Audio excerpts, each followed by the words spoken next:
골로새 1장 14절에 있는 말씀을 좀 펴서 잠깐 보겠습니다. 골로새서 1장 14절을 좀 펴서 보시기 바랍니다. 골로새서 1장 14절 보시면 거의 짤막한 말씀 가운데 우리가 좀 깨달아야 할 아주 귀중한 구절이 거기에 기록되어 있는 것을 보게 됩니다. 골로새서 1장 14절, 그 아들 안에서 우리가 구속 곧 무엇을 얻었도다 그랬습니까? 죄 사함을 얻었도다. 다시 말해서 구원과 구속과 죄 용서함, 죄 사함을 같이 동의어로 사용하신 것을 우리가 볼 수 있습니다. 우리가 구원받는 것은 죄 사함 받는 것입니다. 죄 용서받았다고 하는 것은 구속받은 것이고 우리가 구원받은 것입니다. 그러므로 여러분, 우리가 죄 용서함 받고 죄 사함 받았다고 하는 것은 우리가 생각하는 것보다 더 깊고 힘 있는 내용이 그 속에 담겨져 있는 것을 우리가 이해해야 할 것입니다. 누가복음 5장 17절부터 26절까지 있는 말씀을 좀 보십시다. 누가복음 5장 17절부터 26절까지 있는 말씀을 제가 읽겠습니다. 여기 있는 말씀은 우리가 너무나 잘 아는 이 중풍병자 이야기입니다. 예수님께서 베드로의 집에서 말씀을 전하실 때 그때 지붕을 뚫고 침대에 누워서 예수님께 내려보낸 그 중풍병자 말입니다. 우리 그 이야기를 한번 같이 좀 읽어보도록 하십시다. 우리가 잘 아는 말씀이지만은 17절부터 읽겠습니다. 누가복음 5장 17절부터 26절까지. 하루는 가르치실 때에 갈릴리 각 촌과 유대와 예루살렘에서 나온 바리새인과 교법사들이 앉았는데 병을 고치는 주의 능력이 예수와 함께 하더라. 한 중풍병자를 사람들이 침상에 메고 와서 예수 앞에 들여놓고자 하였으나 무리 때문에 메고 들어갈 길을 얻지 못한지라. 참 이상하죠? 예수님께서 그러한 자를 위해서 이 땅에 오셨는데 그들이 예수님이 꼭 필요하고 정말 나음을 받아야 할 그런 환자들이 예수님께 나아갈 수 없도록 사람들이 꽉 차 있었습니다. 그러면 거기에 모이는 사람들이 무엇 때문에 모여 있는 겁니까 지금? 그들이 예수님의 말씀을 구경하기 위해서 모였지만 여기 있는 장면 보면 정말 절실하게 그 가운데서 이 지방에서 예수님을 가장 필요로 하는 이 죄인을 막고 서 있는 사람들이 아닙니까? 그렇지 않습니까? 이 지방에서, 지금 이 가버나움 지방에서 예수님을 가장 필요로 하는 이 사람이 가는데 그 사람을 막고 서 있는 사람들이 이 교회 교인들이 아닙니까? 얼마나 많은 경우에 우리가 사실은 교회 안에서 그러한 입장에 서 있는지 우리가 알 수가 없는 겁니다. 19절 다시 읽읍시다. 무리 때문에 메고 들어갈 길을 얻지 못하니라. 지붕에 올라가 기와를 벗기고, 여기에 기와라고 말했지만 사실 기와가 아니고 그 당시에는 이 지붕을 어떤 이런 우리 한국말로 슬래터라고 하나요? 이렇게 이제 위에 이 콘크리트 같은 걸로 세멘트로 이렇게 하지 않습니까? 근데 그 아래 이런 천장을 그러니까 이 집 아니면 마른 나무 가지 그런 걸로 이 얼기설기 해놓고 그 위에 지금처럼 이렇게 좋은 시멘트가 어디 있겠습니까? 하지만은 돌 같은 걸 놓고 또 흙을 다지고 이렇게 해서 잘 이렇게 그 위에 비가 새지 않도록 만든 다음에 그 안에는 이제 풀들과 마른 나무를 엮어서 천장 비슷하게 만들어 놓은 그러한 집들이었습니다. 그런데 여기 이제 그래서 기와라고 하는 것보다 그 위에 있는 흙, 돌 그런 걸 다 뜯어내고 또 그 안에 있는 이제 천장으로 만들어져 있는 그런 나무들, 가지들, 마른 나무 잎사귀들 그런 걸 걷어내는 이제 그런 입장을 여기 설명하고 있는 것입니다.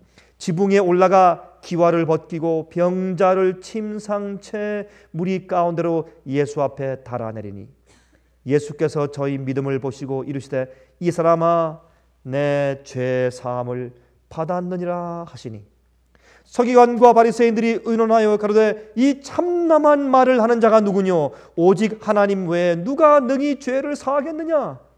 예수께서 그 의논을 아시고 대답하여 가라사대 너희 마음에 무슨 의논을 하느냐? 내 죄 사함을 받았느니라 하는 말과 일어나 걸어가라 하는 말이 어느 것이 쉽겠느냐?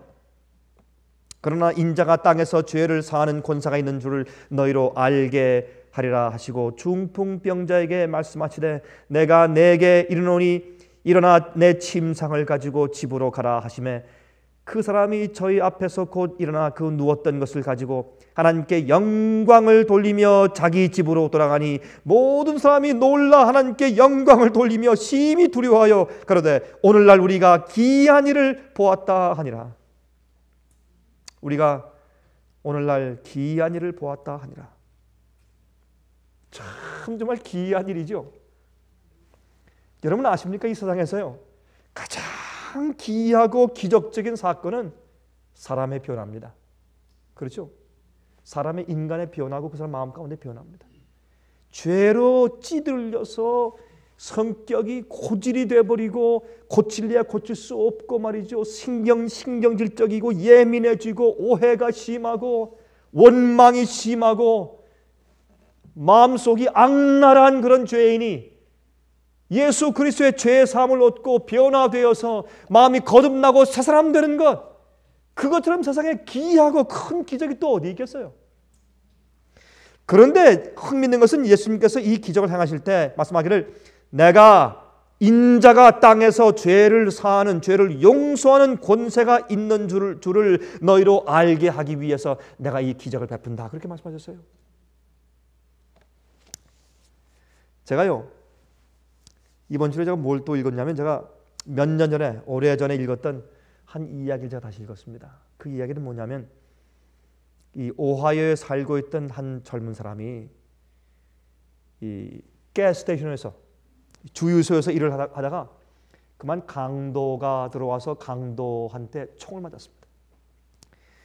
총을 맞았는데 그 총이 척추를 관통했어요. 척추를, 등 뒤에 있는 척추를. 그것 때문에 그냥 하루아침에 이 목부터 발끝까지 쓸 수 없고 움직일 수 없는 그런 완전히 전신마비가 되어버린 겁니다. 갑자기 졸지에 총 한 방 맞고. 그러니 이 사람은 마음 가운데 얼마나 그 원망과 그 질시와 미움과 증오는 이런 말할 수가 없어요.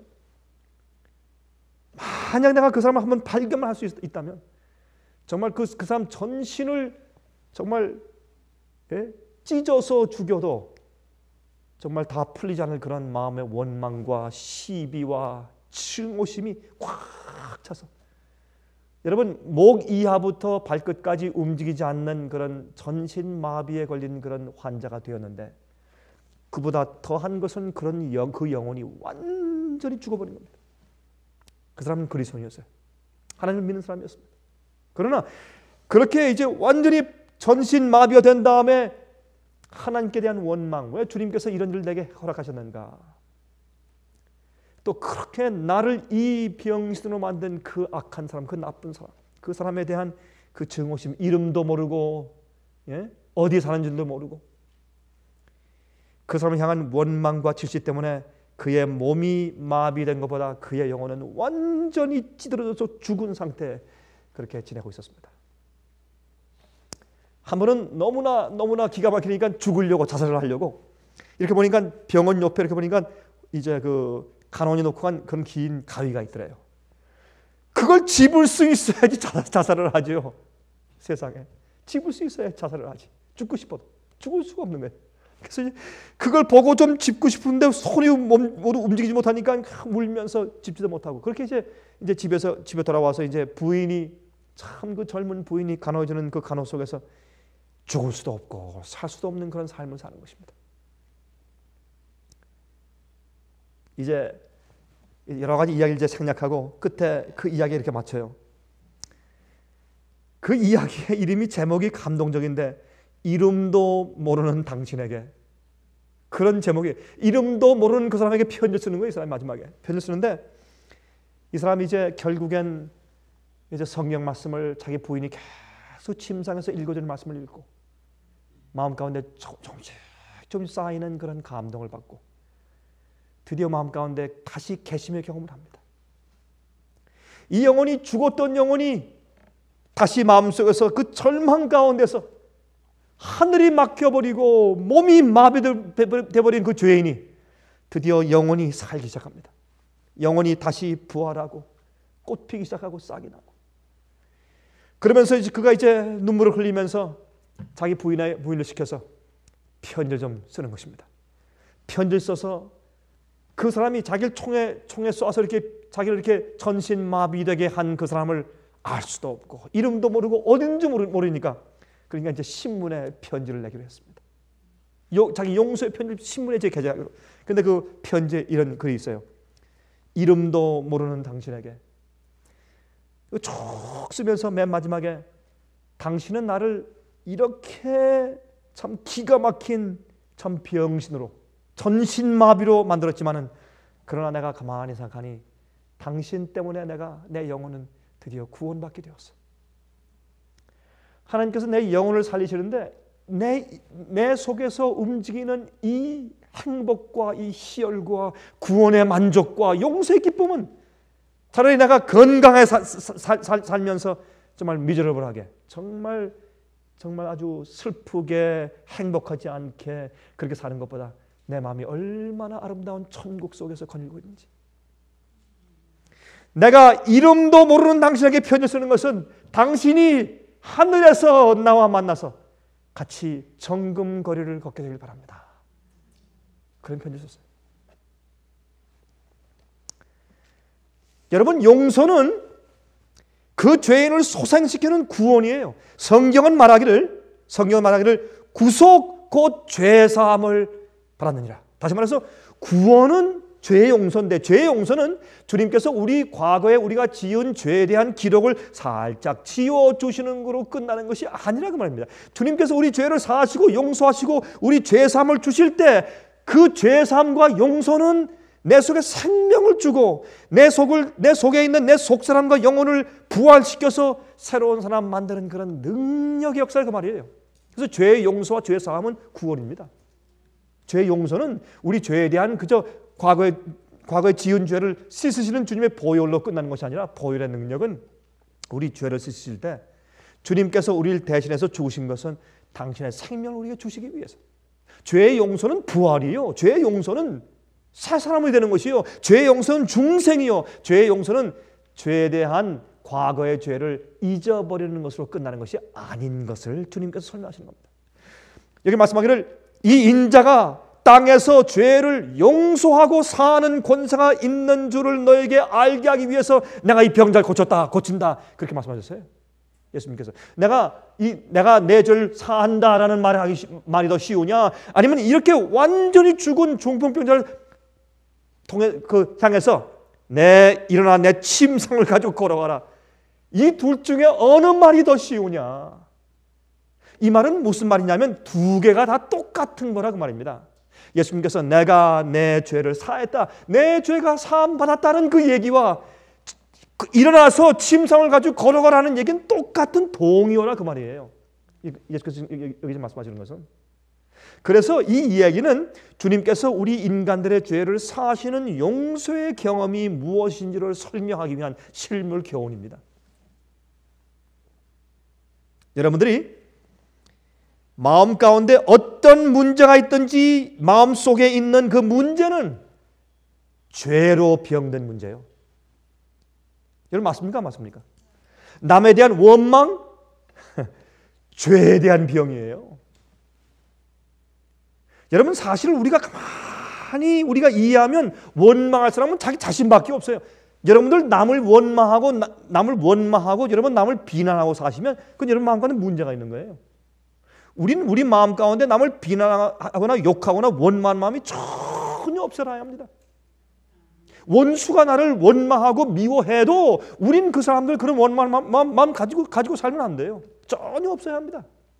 그게 용서받은 자고 그게 구원받은 자지, 마음 가운데 늘 씩씩거리며 살면 그게 어디 용서받은 자입니까 여러분? 예? 그건 구속받은 자가 아니에요. 섭섭한 마음이 꽉 차가지고 그저 어떤 사람의 얼굴만 보면 그저 이렇게 얼굴 돌리는 그런 마음을 가진 그리스도인이 어떻게 그게 용서받은 자예요 그게?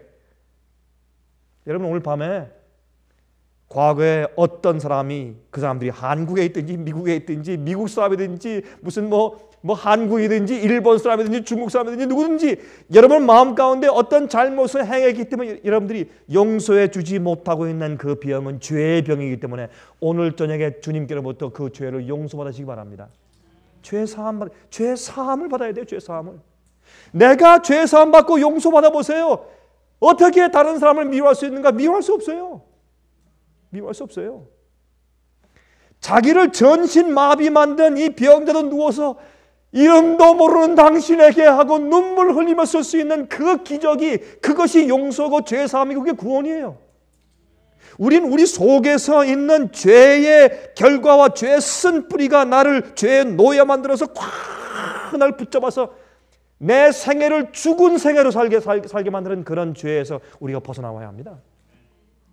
우리가 썩어서 죽은 생을 살고 있는 거예요. 지금 죽은 생애를. 여러분, 제가 방송을 한번 들어보니까 이런 방송이 있어요. 한 새가 있는데 그 새가 이름이 페트로예요. 페트로라는 새가 있는데 크대요. 또 그렇게 못생겼대요. 근데 이 새는 말이죠, 못생기고 좀 느리고, 그래서 이 짐승들에게 잡혀먹기가 굉장히 쉽대요. 이 섬에 사는 그 새인데, 그래서 이 새들은 말이죠, 자기들이 살 수 있는, 자기들이 배견하고 살 수 있는 한 가지 방법이 있는데, 그것은 뭐냐면 토하는 거래요. 여러분, 스컹크가 그 가스를 품으면 굉장히 그 냄새나서 동물들이 오다가도 다 도망가잖아요. 그 냄새가 지독해서. 근데 이 새는 말이죠, 자기를 보호하기 위해서 자기 속에 있는 걸 토해요. 먹는 걸 토하면 그 토하는 그 냄새가 너무 지독해서 이 짐승이 와서 그 새를 잡아먹으려고 오다가도 그 냄새 때문에 도망을 간대요. 그래서 참 이 세상에서 사는 방법이 많이 있어요. 그런데 우리 죄인들이 우리 속에서 냄새나는 것들 자꾸 토해요. 그게 우리 자신들을 방어하는 길인 줄 알아요. 여러분, 아닙니다. 예수께서 말씀하기를 밖에서 들어가는 것이 더러운 것이 아니라 사람 속에서 나오는 것이 더럽다 그랬어요. 우리가 제발 이것을 이해해야 돼요. 여러분 보세요. 여기 흔히 사람들이 말하기를 하나님께서 죄를 용서하시는 것을 믿겠는데 하나님께서 나를 죄 짓는 것으로부터 지켜주실 것은 믿기가 어렵다고 말들을 합니다. 그렇죠? 하나님께서 내 죄를 용서하시는 것은 내가 믿겠는데 하나님께서 나를 죄 짓는 것으로부터 지켜주실 것이라는 것을 믿기가 어렵다고 말해요. 다시 말해서 용서는 믿는데 용서의 능력을 믿지 못하겠다고 말입니다. 이게 뭔가 잘못된 생각이죠? 요한복음 20장 31절에 예수께서 말씀하기를 그 이름을 힘입어 생명을 얻게 하려 하심이라 그랬어요. 그 이름을 힘입어 생명을 얻게 하려 하심이라. 여러분, 한번 좀 보십시다. 이 중풍병자를 고치실 때 제일 먼저 어떤 사람입니까? 이 중풍병자는 절망적인 죄인이에요. 완전히 몸을 못 쓰고 그저 이렇게 누워 있으니 그 뒤에, 이 등 뒤에는 항상 악착이 나죠. 그렇죠? 그 아파서 계속 누워 있으면서 움직이지 못하는 그런 환자들은 자꾸 이렇게 옆으로 뒤로 자꾸 이렇게 움직여줘야죠. 왜? 등 뒤에 자꾸 악착이 나니까, 아프니까. 그렇죠? 골마 터지니까. 얼마나 괴롭겠어요. 자기의 삶이 자기 옆에 있는 자기 아내나 아니면 자기 자식들이나 부모들이나 친구들의 도움이 없인 한순간도 살 수 없는 이 불쌍한 처지. 여러분 한번 생각해 보세요. 얼마나 죽고 싶겠어요. 근데 이 사람은 자기가 잘못 지낸 자기 과거의 부절제한 생활 때문에 그렇게 된 것입니다. 그러므로 그 사람은 자기의 죄 때문에 생긴 결과, 자기가 하나님께로부터 심판받았다, 정죄받았다, 이것은 저주다, 이러니까 내가 안 낫지, 세상에 이런 저주스러운 삶이 어디 있겠는가, 그런 깊은 절망 가운데서 이 사람은 그저 죽고 싶어도 죽지 못한 그런 삶 가운데서 지금 매일매일 영위하고 있는 것입니다. 얼마나 불쌍한 삶입니까? 얼마나 처절한 삶입니까? 그때 예수님께서 그 사람을 위해서 이곳에 오셨습니다. 그런데 이 사람이 어떤 얘기를 듣습니까? 여러분, 누가복음 5장을 보시면 누가복음 5장 16절 17절에 이 중풍병자를 고치시는 이 말씀 바로 전에 어떤 이야기가 있느냐 하면 그 같은 동네에서 예수님께서 문둥병자를 고치시는 얘기가 등장해요. 문둥병자를 고치다는 그 소식을 듣고 중풍병자의 마음 가운데 소망이 생기는 것이에요. 나보다 더 악한 죄인이 용서받고 구원받고 고침받았다 이거예요. 그 당시엔 말이죠. 그 당시에는 문둥병자는 저주받은 병이고 중풍병도 하나님께 심판받고 저주받은 그런 병이기 때문에 이 병은 나을 수가 없다고 믿었습니다. 특별히 문둥병자. 그래서 문둥병자는 완전히 격리시켰지 않습니까? 그 사람들은 희망이 없는 사람들이에요. 그 사람들은 병으로 인해서 죽을 사람임에도 불이지만 또 동시에 이제 하나님께 심판받고 저주받아서 구원받을 가능성이 전혀 없는 지옥 가는 사람들이에요. 완전히 그 사회에서 하나님께로부터 동시에 다 아주 격리된 그런 사람들로 취급받았지 않습니까? 그런 문둥병자가 자기 동네에서 구원받았단 말이에요. 누구로? 예수 그리스도의 이름 때문에, 다윗의 자손 때문에. 그 소식을 듣고 이 사람 마음 가운데 얼마나 크게 소망이 생겼는지 오죽하면 자기 친구를 불러가지고 여보시오, 내가 일생의 처음이고 마지막 소원인데, 내가 부탁인데 제발 나를 예수께 한 번만 데려가 주시오. 이 4명의 친구들이 오히려 이들에게 와서, 이 친구에게 와서 더 소망을 주면서 또 그에게 가자고 이렇게 희망을 주는 얘기를 했을지도 모르죠. 이 4명이 먼저 얘기했는지 아니면 그 환자가 먼저 부탁했는지 우리가 하늘에 가서 보십시다.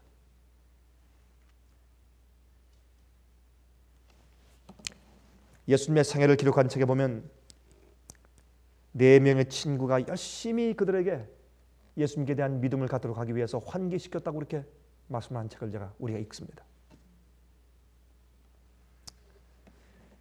여하튼 이제 그 사람을 싣고 내 친구가 갑니다.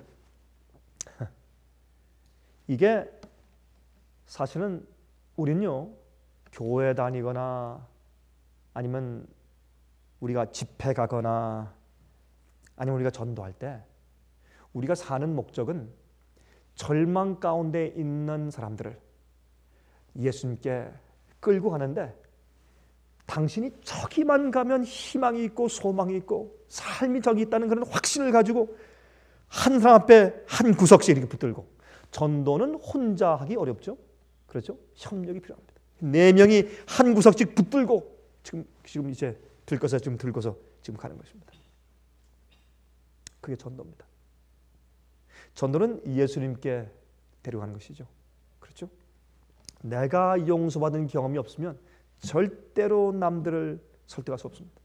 내가 용서받고 죄로 구속함 받고 죄사함 받지 않으면 남들을 절대로 예수께 인도할 수가 없습니다.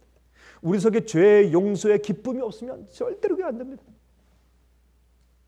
제가요, 한 가지 제가 감사한 것이 있어요.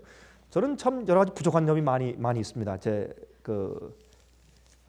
생애 가운데서 부족한 점이 많이 있다고 이제 생각을 하고, 또 제가 그를 위해서 많이 기도하고 주 앞에 제가 애를 많이 쓰고 있지만, 그러나 한 가지 감사한 것은 제가 이번도 제가 집회하고 왔지만은 집회할 때 이렇게 만나는 사람들의 얘기 가운데서 한 가지가, 이런 얘기를 저한테 많이 해주는 것은 저한테 굉장히 용기가 됩니다. 목사님이 설교하는 모습을 비디오나 TV에서 가만히 보면 목사님의 그 얼굴 표정 가운데서 목사님이 설교하는 그 얘기가 진짜로 그 마음속에서 나온다. 정말 마음속에서 나오고 이 구원받은 그런 확신이 이 얼굴에서 막 튀어나온 것 같습니다. 그런 얘기를 여러 사람들이 저한테 해줘요. 저는 그런 생각을 해본 적이 없는데 그런 얘기를 들을 때 제 마음 가운데 참 주 앞에 감사했습니다. 이게 참 주님, 제가 주 앞에 참 기도하는 제 부족한 점이 많이 있는데 적어도 제 얼굴 통해서 제 속에 이루어진 구원이 이렇게 표현된다니, 야, 이것처럼 기쁜 얘기가 세상에 없습니다. 저는 정말 하나님, 제가 얼마나 제 주 앞에 얼마나 감사했는지 몰라요. 하나님 참 감사합니다. 제가 세상에 살면서 들을 수 있는 칭찬 가운데 최고의 칭찬이에요. 그것은 안 그렇겠어요? 목사님 설교 좋습니다. 그것도 좋겠죠. 또 갑자기 목사님한테 100만 불이 생겨서 우리가 전도할 수 있는 길이 더 많이 열리고 뭐 TV 스테이션을 에어타임 살 수 있는 그런 뭐 자금이 잔뜩 들어왔다 그거보다 아니면 무슨 뭐 어떤 사람이 무슨 뭐 성경 통신학교에 만명 입학했습니다. 그게 뭐 참 좋겠죠. 그러나 우리에게 있어서 정말 감사할 수 있는 것은 용서받고 죄 사함 받은 우리의 경험이 다른 사람들을 침상에 뉘어서 예수께 데려갈 수 있는 겁니다. 우리가 그런 얘기를 들을 수 있다면 그게 우리가 전도하는 일이 아니겠습니까? 제가 그 얘기를 듣고 나서 제가 그렇게 생각했습니다. 마음 가운데 이것이 내 얼굴뿐만 아니라 내가 만나는 사람마다 내 가슴 속에서 제가 이야기할 때 제 어조와 제 표정과 제 말과 제 진실됨과 제 모든 것들 속에서 남들이 그 즉시 듣고 회개할 수 있는 그런 성령의 능력이 내 속에 있으면 얼마나 좋을까. 그게 늦음의 성령 아니겠습니까? 늦은비가 바로 그런 거예요. 여러분, 늦음이라고 하는 것은 갑자기 하늘에서 뭐가 쏟아져 가지고 갑자기 우리가 변화되고 갑자기 무슨 능력이 생기는 것이 아니라 내 속에 예수님이 가득 차고 내 속에 있는 죄의 용서함과 죄의 기쁨과 구원의 즐거움이 가득 차서 어쩔 수 없는 그 사람에게 성령의 능력, 담대함이 내려오는 것이 그것이 늦음의 성령이요.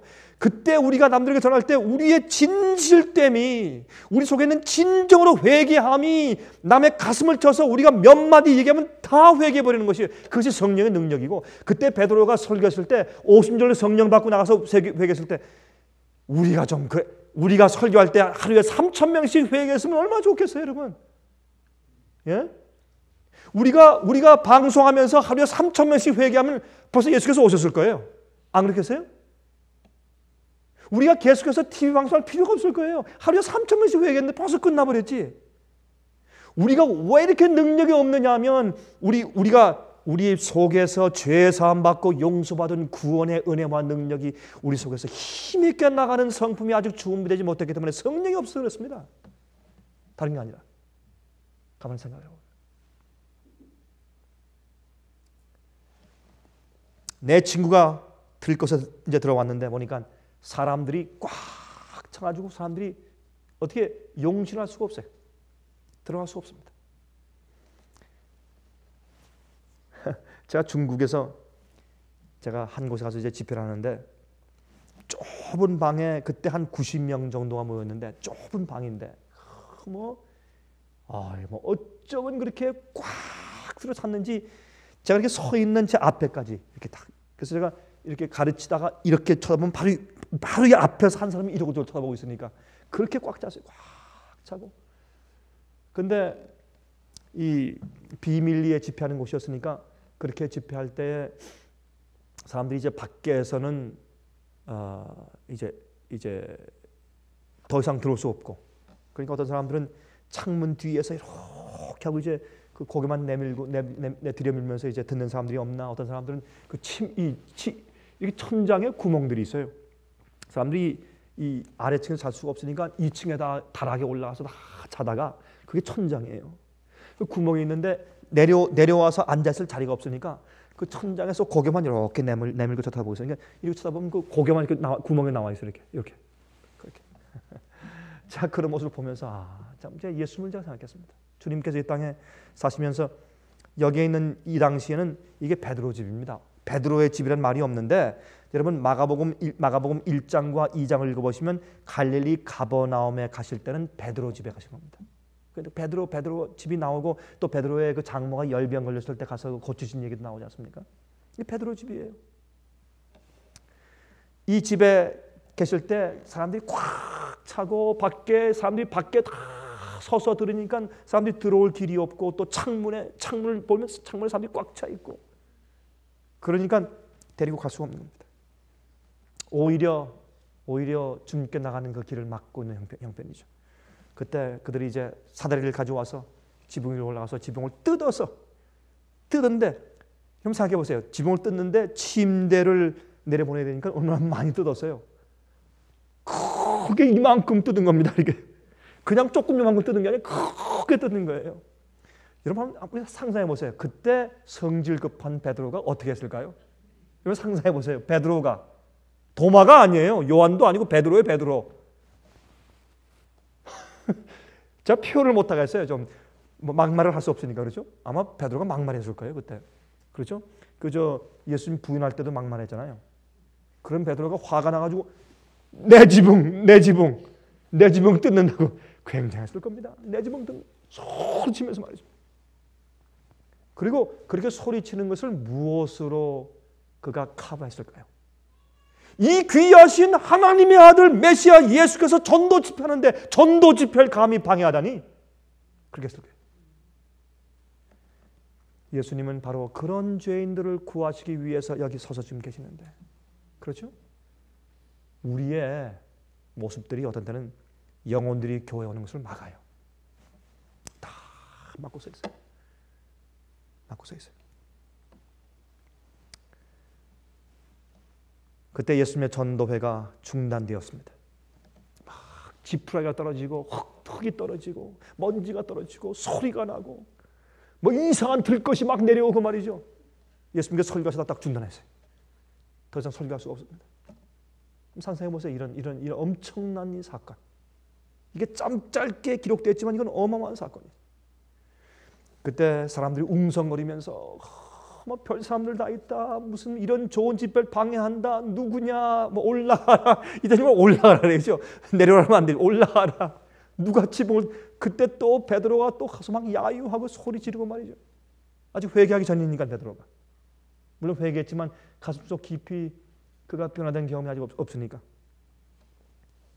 그때 예수님께서 그 죄인이 내려오는 것을 보시면서 주님 마음 가운데서 온 인류 죄로 인해서 완전히 병신돼 버린, 죄로 인해서 말도 함부로 하고, 죄로 인해서 생각도 자기 마음대로 하고, 죄로 인해서 싸우고, 죄로 인해서 이기적이고, 죄로 인해서 도둑질하고, 죄로 인해서 죽이고, 죄 때문에 거짓 증거하고, 죄 때문에 사기치고, 죄 때문에 못 살게 굴고, 죄 때문에 하나님의 창조받은 피조물로 사는 것이 아니라 마귀의 종으로 살고 있는, 정말 들것에 뉘어서 제대로 생명을 가진 자로 살지 못하고 정말 전신마비돼 사는 것 같은 그런 죄인들이 세상에 가득 차 있지 않습니까? 그런 죄인들을 주님께서 보시는 것처럼 그 죄인을 보시면서 온 지구의 죄인들을 보시는 겁니다. 예수님 마음 가운데 그 연민의 정신과 불쌍의 의심이 가득 차가지고 그 죄인을 아마 예수님께서 눈물이 글썽글썽했을 거예요.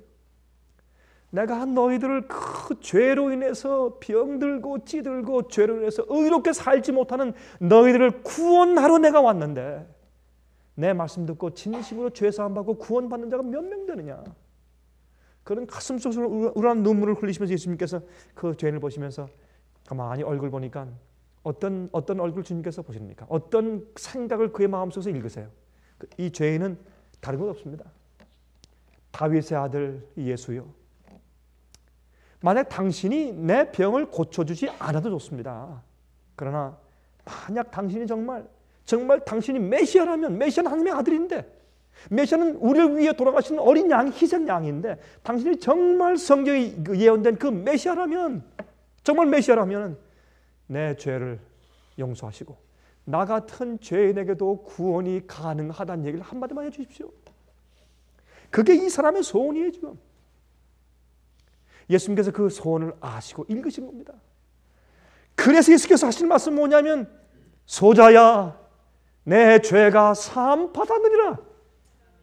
이 얘기를 하니까 이 죄인이 말이요, 이 중풍병자가 누웠다가 벌떡 뛰어 일어날 것 같은 그런 심정을 느끼는 겁니다. 그것이 이 죄인이 필요한 것이기 때문에 다른 거 아니에요. 내 죄가 사함 받았다, 이 얘기가 들려오니까 세상에 이렇게 아름다운 음악 같은 얘기가 세상에 없는 겁니다. 그러니까 그 얘기를 듣고 이 사람이 지금 막 뛰쳐 올라올 듯한 그런 감격이 생기는 겁니다. 그래서 병이 나은 거예요. 병 낫는 거는 회개와 용서의 경험이 있어야 병이 나요. 천연 치료를 해도 병이 낫지 않는 이유는 회개가 없을 땐 병이 안 나요. 주의 법칙을 아무리 겉으로 해도 병이 안 나요. 회개의 경험이 있어야 병이 나요. 이게 치료의 능력입니다. 예수님께서 우리의 죄를 용서하시는 고난이 있고 용서의 능력이 있다는 것을 보여주기 위해서 육신적인 치료의 경험을 지금 보여주신 것입니다. 이게 실물 교훈이에요. 흔히 사람들이 생각하기를 하나님께서 죄를 용서하실 때 죄인을 향한 하나님의 진노를, 화를 푸시는 것이라고 생각을 해요. 정반대예요. 주님께서 우리 죄를 용서하실 때 하나님께서 우리가 지은 죄 때문에 화가 나 있는 화를 마음속에서 푸시는 것이 아니고, 하나님은 그러한 적개심을 가지는 분이 아닙니다. 하나님께서 노를 푸시는 것이 아닙니다. 우리가 죄를 졌을 때 그 죄 때문에 우리 인간의 마음속에, 우리 속에 문제가 생긴 것이에요.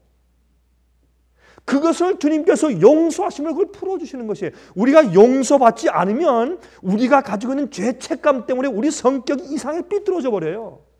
그래서 싸우는 거예요. 여러분, 다른 게 아니에요. 그래서 싸우고 분쟁이 있고 용서하지 못하고 이상하게 변하는 것입니다. 우리 솔직히 그것을 인정해야 합니다. 저도 그렇고 여러분도 그렇습니다. 우리가 용서받지 못하면요, 우리는 다 똑같은 사람들이에요. 죄인들은 차이가 없어요. 그저 50보 100보예요. 겉으로 부모님들한테 교육을 잘 받아가지고 어떤 사람들은 좀 더 윤리적이고 도덕적인 것뿐이지 마음속에 정말 자기 속에 있는 걸 다 드러내놓으면 똑같아요. 똑같아요. 여러분, 우리가 다 겪어보지 않습니까? 아무리 선하게 보이는 사람도 거듭나지 않은 사람은요, 끝에 가면 똑같아요. 차이가 없어요. 용서받고 사함받고 거듭나고 주 앞에 거꾸로 지고 굴복했기 때문에 달라지는 것이지 다른 데는 소망이 없어요. 인간적인 훌륭한 교육 가지고 안 돼요. 그게 안 돼요.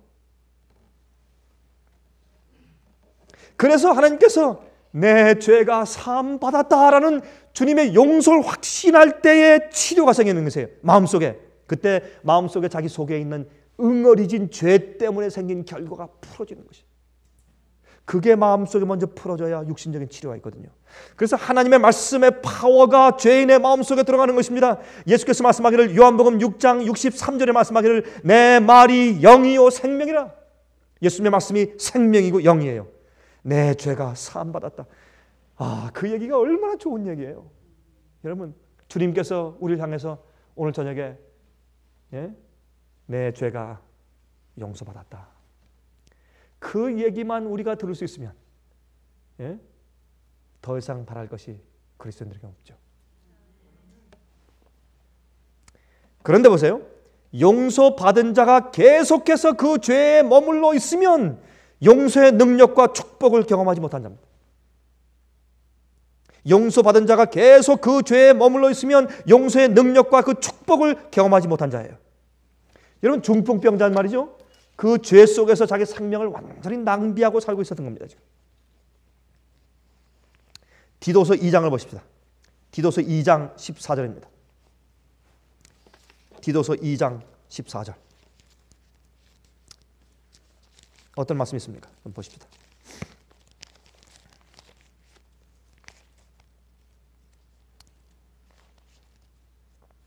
디도서 2장 14절. 그가 우리를 대신하여 자신을 주심은 모든 불법에서, 여러분, 불법이 뭡니까? 죄죠. 모든 죄에서 우리를 어떻게 하시고? 구속하시고 우리를 깨끗하게 하사 무슨 일에? 선한 일에 열심히 하는 친백성이 되게 하려 하심이니라 그랬습니다. 그렇죠? 우리를 용서하시고 모든 불법에서 우리를 구속하시고 그랬어요. 이게 구원이에요. 이것이 용서예요. 이것이 죄사함이에요. 모든 죄에서 우리를 구속해내야 합니다. 용서는 주님께서 우리 속에 있는 죄를 가져가시는 것이에요. 죄는 내가 잊어버렸다, 용서할게, 그것이 아니라 죄의 용서는 우리 속에서 나를 노예 만들고 날 찌그러지게 만들고 나를 병자 만들어서, 여러분, 이 침대에 누워서 꼼짝 못하고 손도 움직일 수 없고 발도 움직일 수 없어서 주님을 위해서 살지 못하고 자기를 위해 살 수밖에 없고 남들 위해 살지 못하고 딱 드러있는 전신 마비된 중풍병자처럼 만들어 놓는 것이 죄입니다. 죄가 우리를 그렇게 병자로 만들어 놓는 것이에요. 주님께서 우리 죄를 용서하실 때 내 속에 나를 그렇게 완전히 죽은 자로 만들어 놓아서 우리가 눈 뜨고 먹고 마시며 살지만은 그 삶이 하나님 위해 사는 것이 아니라 찌그러진 삶이기 때문에 남을 어렵게 만들고 하나님께 욕이 되고 남들에게 해가 되는 삶을 사는 것이 죄인의 삶이요. 그건 죄 용서가 없어서 그래요. 진실로 죄 용서받은 경험이 없어요. 죄 사함이 없기 때문에 죽은 자요. 자기 받은 그 생명을 계속 웨이스트하고 낭비하며 살고 있는 죄인입니다. 그것이 중풍병자 아니에요. 그게 중풍병자예요. 예수께서 우리를 모든 죄로부터 불법에서 우리를 구속해 내시고 우리를 깨끗하게 하사 선한 일에 열심하는 친백성이 되게 하시기 위해서 우리를 용서하신다고 그렇게 말씀하셨어요. 그게 은혜입니다. 은혜입니다. 에베소서 4장 24절. 에베소서 4장 24절 보십시오. 이렇게 말씀되어 있어요. 오직 심령으로 새롭게 되어 하나님을 따라 의와 진리의 거룩하심으로 지으심을 받은 무엇이 되라? 새 사람을 입으라. 여러분, 지었다 하는 것은 창조입니까? 진화입니까? 창조입니다. 하나님께로부터 새로운 창조를 받은 진리의 거룩함으로 새 창조받은 새 사람을 입으라. 그게 죄 용서 안 받은 사람이에요. 여러분이시요. 여러분 지금 교회에 오셔서 여러분 마음 가운데 우울하고 부정적이고 뭔가 무겁고 산뜻하지 못하고 마음에 구원의 즐거움이 없고 용서의 기쁨 없이 뭔가 무겁게 쭉 내 마음과 영혼을 누르고 있는 어떤 것이 있으면 여러분 영혼 가운데 문제가 있는 거 아닙니까? 죄 용서 받은 사람은 그렇지 않습니다. 죄 용서 받은 사람은 자기 영혼을 누르고 있는 그런 정말 가중한 정말 쇳덩이 같은 그런 죄의 짐이 떨어져 나갔는데 얼마나 가벼워요. 마음이 즐겁고 기쁘고 마음 가운데 산뜻하고 그런 마음이 있어야죠. 물론 세상에 염려가 있죠. 세상에 염려 없는 사람이 세상에 어디 있습니까? 저도 많이 있습니다. 그러나 하나님의 용서는 세상이 줄 수 없는 평안을 주지 않습니까? 돈이 줄 수 없는 평안, 영생에 대한 평안, 그게 죄 사함입니다. 죄 사함입니다. 여러분 오늘 주님 앞에 나오셔서 그리스도인들이지만은 마지막 시대의 마지막 현대 기별을 믿고 있는 사람들이지만 그러나 마음 가운데 죄 사함의 경험이 부족해서 마음이 우울하거나 마음이 무거운 자들은 오늘 예수 그리스도의 참 사랑스럽고 은혜스러운 말씀 들으시기 바랍니다. 소자야 내 죄가 사함 받았느니라. 이게 바로 여러분과 저를 향한 얘기입니다. 자, 그러면 이 사람이요, 이 중풍병자가 그런 치료를 받을 수 있는 자격이 무엇입니까? 무엇 때문에 치료를 받았고 무엇 때문에 죄 사함 받았다는 그 은혜스러운 축복스러운 얘기를 들었습니까? 무슨 조건 때문에? 그의 마음에 절실한 거예요. 절실. 낫고 싶습니다. 주님, 난 죄인이고 나는 병자입니다. 주님 없으면 난 소망이 없습니다. 날 좀 고쳐주십시오. 내 생애가 도대체 왜 이렇습니까? 내 말은 왜 이렇고 내 마음은 왜 이렇고 난 이렇게 살고 싶지 않은데 왜 나는 내 남편한테 나는 왜 이렇게 하고 내 부인한테 난 그렇게 하고 싶지 않은데 난 왜 이렇게 하고 내 자식들한테 내가 왜 이렇게 하고 내가 부모한테 내가 왜 이렇게 하고 내 형제 자매들한테 내가 교우들한테 내가 왜 이렇게 하고 내가 왜 이렇게 할까? 나 이렇게 하고 싶지 않습니다. 이게 중풍병자 심정 아닙니까, 여러분? 하나님, 내가 왜 이렇습니까? 하나님, 날 고쳐주십시오. 나는 죄인입니다. 간절한 심정이에요. 절실해요. 주님이 죄 용서가 절실하고 치료가 절실할 때 그때 하나님의 사함의 죄 사함의 능력이 내 속에 들어오는 겁니다. 그게 치료입니다.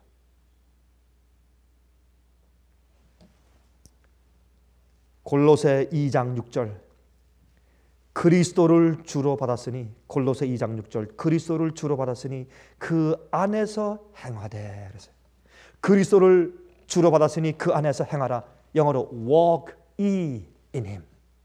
그 안에서 걸으란 말입니다. 그 안에서 걸으란 말입니다. 그 안에서 이렇게 예수님 안에서 계속적으로 믿음으로 매일매일 생명을 받아야 돼요. 매일 죄 사함을 받아야 돼요. 여러분 우리가 말이죠 이번에 이제 우리가 집회를 하는데 가는 곳마다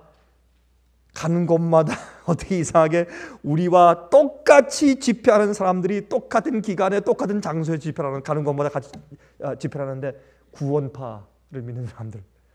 여러분, 구원파를 믿는 사람들은 어떻게 믿는 줄 아세요? 예수님께서 이미 십자가에 돌아가셔서 우리를 구원하시고 용서하셨기 때문에 한 번 회개한 사람은 더 이상 계속 회개할 필요가 없대요. 이미 예수께서 우리 죄를 사하셨기 때문에 회개하고 눈물 흘리고 회개하고 자꾸 용서 달라고 하는 사람은 믿음이 없는 사람이래요. 더 이상 회개할 필요가 없대요. 뭐 간단하게 설명하면 그렇습니다. 참 무슨 얘기들 많이 해요. 여러분, 그러나 성경을 말씀하기를 우린 예수 그리스도의 용서를 매일 받아야 합니다. 매일 죄 사함을 매일 받고 우리 영혼이 매일 소생되고 매일 부활하고 매일 새롭게 되어야 합니다. 어저께 받은 그 생명은 어제에 족하는 것이고 오늘 위한 생명을 오늘 아침에 다시 받아야 합니다. 그래야 오늘 또 내 형제들과 내 주위에 있는 교우들에게 오늘도 사람처럼 살 수 있는 것은 예수 그리스도의 죄 사함의 능력 때문에 그렇습니다. 죄 사함이 없는 사람들은 살지만 그 사람은 죽은 사람이기 때문에 죽은 사람처럼 살아요. 여러분, 죽은 사람이 어떻습니까? 예? 죽은 사람이 어떻게 삽니까? 죄인들이 어떻게 삽니까? 여러분이시여, 죄 용서는 주님께서 내 속에서 죄를 가져가시는 겁니다. 이 소원이 내 마음 가운데 간절하고 절실하면 그 경험이 내 속에 들어와요. 여러분, 그 경험 아시죠? 아십니까? 혹시 모르시는 분 계세요? 내 속에서 죄를 가져가셔서 내 속에 그렇게 못된 내가 아름다운 나로 변화되는 중세 경험을 모르는 사람은 그리스도인이 아니지 않습니까? 그렇죠? 그게 구원이, 그게 구속이라고 성경은 말해요. 자, 그러면 이 중풍병자를 통해서 주신 실물 교훈이 무엇입니까? 하나님의 능력, 생명을 어떻게 받습니까? 성경에 주께서 말씀하신 그 말씀을 믿는 겁니다. 여러분, 예수께서 소자야 내 죄가 사함 받았느니라, 그 말을 이 죄인은 온 몸과 마음으로 다 받고 믿었어요. 일어나 내 상을 가지고 걸어가라. 그냥 일어나 버렸어요. 이 죄인은. 왜요? 일어나는 그 믿음은 예수님께서 내 죄를 내가 용서했다, 그 얘기를 믿었기 때문에 가능한 것이에요. 죄 용서함의 경험이 없는 자는 성품 변화가 없어요. 자기가 예수님께 완전히 반성에 떨어져 죽은 경험이 없으니까 어떻게 해요? 자기가 좀 죽어가고 있는 과정을 성화라고 오해해요. 여러분, 안 그래요? 자기가 지금 죽어가고 있는 과정은 한 번도 죽지 않고 진정으로 죄사함의 경험도 없고 진정으로 굴복하고 죽은 경험이 없기 때문에 사는 것은 어떻게 해요? 새싹이 나오는 새 경험이 아니고 뭐예요? 맨날 죄인의 생활을 살면서, 그 결과 살면서 무슨 생각을 합니까? 자기가 성화되고 있다고 생각을 해요. 그것이 오늘날 믿음으로 말미암는 의에 대한 하나의 큰 오해 아닙니까? 죽어야 새싹이 나죠. 한 번도 자기가 죽은 경험이 없습니다. 주님께 나가서 완전히 굴복하고 깨어진 경험이 없어요. 그러므로 이 죄인이 죄사함 받았을 때, 그걸 믿었을 때, 그때 속에서부터, 치료는 속에서부터 있으니까 마음속에서 새로운 이 출발이 생기는 겁니다. 벌떡 일어났어요. 침상을 가지고 걸어갔어요. 왜 침상을 가지고 걸어가라 했어요? 그냥 놔두면 또 와서 거기 또 들어놓을까 봐. 침상까지 가지고 와라. 다시는 여기 눕지 말아라. 그렇게 말씀했어요. 여러분, 38년 동안 베데스다 못 옆에 있었던 그 안전뱅이도 일어나 내 침상을 가지고 가라 그랬어요. 항상 우리가 과거를 들고서 가서 버려야 돼요. 거기 또 더 이상 눕지 말아야 돼요. 새 사람 돼야 돼요, 우리 마음 가운데. 이게 구원이에요. 그래서 용서받음으로 시작하는데 그 용서는 무엇으로? 믿음으로 받아요. 여러분, 창조는 하나님께서 빛이 있으라 했을 때 빛이 있었습니다. 성경은 주의 말씀이요, 주님께서 내 죄가 사함 받았니라 하면 온 마음을 다해서 회개하는 사람은 그 말을 믿게 돼 있어요. 근데 반신반의하거나 마음을 주 앞에 다 드리지 않으면 그 말이 믿음이 생기지 않아요. 자기 마음 가운데 자기 마음 속에 있는 죄와 우상을 버릴 마음이 없으면요, 주의 말씀이 믿어지질 않아요. 왜? 자기가 주 앞에 나가서 절실하게 주 앞에 굴복하면 그것이 자기 것이 될 것을 알면서도 전적으로 굴복하기 위해서 내가 버려야 할 우상이 무엇인지 알고 그거 버리기 싫기 때문에 주님께서 사람들이 안 해요. 그래서 죄의 용서의 경험이 없는 겁니다. 죄의 용서는 창조예요. 죄의 용서는 기가 막힌 능력이, 주님의 힘이고 능력이에요. 죄의 용서를 받을 때 치료가 있는 것입니다. 그리고 그 죄의 용서는 무엇으로? 주의 말씀을 믿음으로. 어디에 있어요? 성경 말씀. 똑같은 말씀을 믿고 받아들임으로 내 속에 죄의 용서했을 때 내 속에 속사람이 변하고 재창조함 받고 성품이 바뀌는 겁니다. 내 속에 악하게 살던 것이 의를 위해 선한 일을 위해 열심히 하는 백성으로 바뀌어지는 겁니다. 이러한 믿음으로 구원받는 죄사함의 경험, 용서와 구원의 경험이 늘 여러분 속에 있기를 간절히 바랍니다.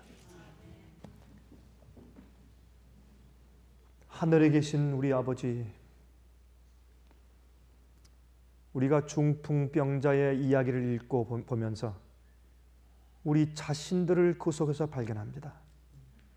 죄로 인해서 찌들어져 하나님 위에 살지 못하고 전신마비된 것처럼 살고 있는 저희를 불쌍히 여기시고 매일 주님께서 저희 죄를 사하시는 구속의 경험을 주시기를 간절히 기도합니다.